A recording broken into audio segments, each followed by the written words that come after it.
actually spray sulfuric acid in the stratosphere 20 kilometers over our head and use that to stop the planet warming up in a kind of ugly tech fix. You can spray something into the atmosphere to change.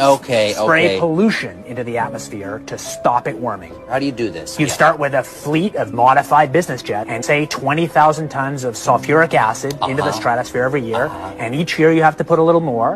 And this doesn't, in the long run, mean that you can forget about cutting emissions. We will need to rein in No, emissions. we'll get to it eventually. But in the meantime, we're shrouding the Earth in sulfuric acid. So people are terrified about talking about this because they're scared that it will prevent us cutting emissions. Right, and also that it's sulfuric acid. We put 50 million tons of sulfuric acid in the air now as pollution, and it kills 1 million people a year worldwide. Okay, but it'll be better if we put more in. We're talking about 1% of that. 1% more, we're just killing 10,000 more people. You can do math. What happens to the sulfuric acid after it's sprayed? Does it just stay up there? No, it rains down, Okay. but it's a tiny addition to what we're already doing. Is there any possible way this could come back to bite us in the end? It actually turns out to be an old idea. This was Really? known since President Johnson. You ever look at those planes up there? They have contrails behind them.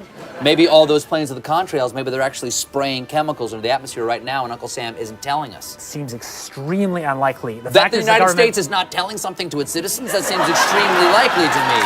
Read the newspaper. I think they might